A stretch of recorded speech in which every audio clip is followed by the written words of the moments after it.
Greetings, this is Coach Veronica Marie, and today I have an audio for you. We're talking more about getting over your ex and healing from your past relationship. The contents of the stories that we tell are from childhood. We already understand that. You've already looked in your childhood to see what are some stories your child mind has created for you and what are the ways you have sought to carry out the story in your adult life. It's time now to turn our attention to the truth. The truth of the situation is that everything you perceived that you lacked in your childhood was only a perception. It was exactly what you needed to be who you needed to be in that moment. Your soul needed the exact DNA of your parents, the exact childhood situation. And if hurtful things happened in your childhood, my heart goes out to you because I'm in no way saying that you deserved it. But what I am saying is that it has happened. It will help you and propel you forward into becoming the highest version of yourself. The events in childhood that I'm referring to are not traumatic experiences. If you were abused, neglected, misused, in severe ways, this audio is not about you. I suggest you sign up for one-on-one coaching if you would like to talk about that. This audio is for those who had a childhood where, let's say, one parent wasn't in the house, or maybe both parents were absent, emotionally unavailable. Perhaps there were some financial needs that weren't met, some physical needs unmet, things of that nature. The truth is that we came into this universe, which is a matrix, a system, to accomplish a particular thing on this earth. And the things and the people that we encounter on our path are necessary for our evolution. A lot of times it doesn't make sense. A lot of times we cannot come up with the reason why. And the beauty is we can ask that why question, but a more effective question is, what do I do with it? How did it grow me? How did it expand me? What did it show me about life, about people, about myself, even about God? Remember, the child mind is an immature mind, doesn't understand adult things. You must speak to your inner child with truth. It is true that you wished that both parents were in the home and that life was perfect and ideal. I know you wanted that, but what's also true is life does not bend to our wishes and desires when we have a particular path to trod. Life may or may not have been better if those things were present or absent in your life. We have no way of knowing. A child will cling to the idea that life could have been different. Another truth is life could not have been different. It could only have been what it was. And what it was what it should be. And that is still true to this day. There's no such thing as failure. We're only ever learning. There's no such thing as going back and doing things over because the past no longer exists. The past exists in our minds for sure. And this is where we're working to resolve the energies of the mind, to notice how we've created stories and insert truth into those stories so that we have no more need to tell or create them.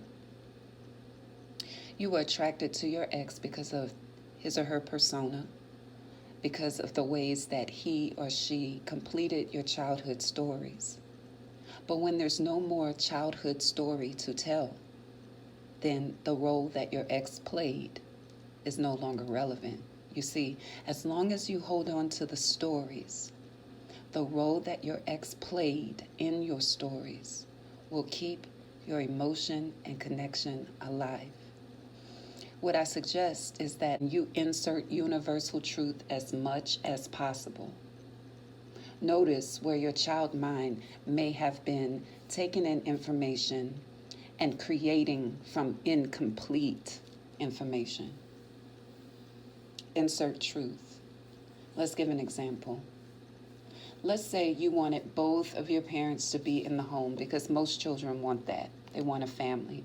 They've seen the picture in the storybooks, on television and movies, and maybe even around them. And they want that too, because the message is completeness, safety, whole.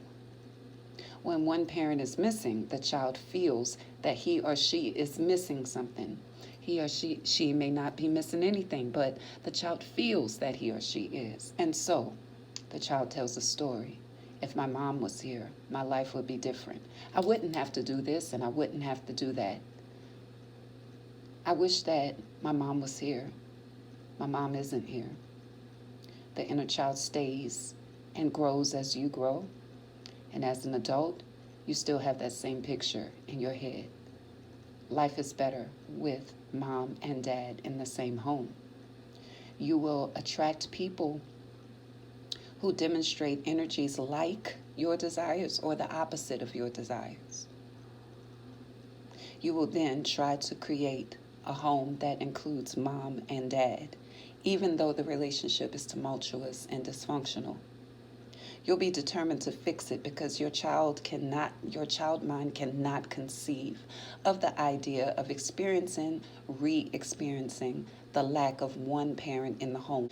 And let's say you have children and you don't want to create this story with your children, so you do your best to stay in the marriage, in the relationship, even though you're numb inside.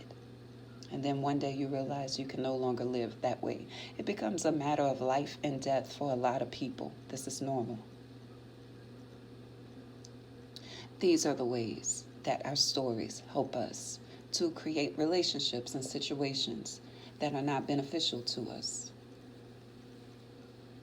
What's true is there are plenty of single-parent homes that are beautiful, and there are plenty of two-parent homes that are miserable.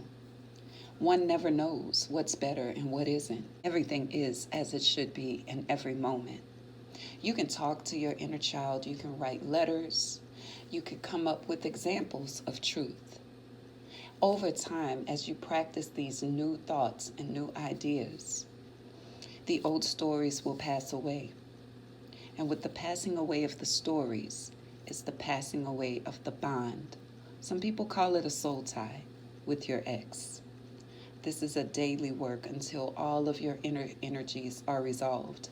I encourage you to go over the contents of this course over and over as much as possible, because the work is so important.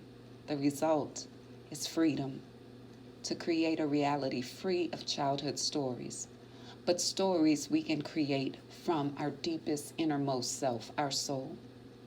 We will create relationships and situations that fulfill us in every way. Sure, there'll be challenges, but the challenges will be minuscule to the reward of having a deeply satisfied life.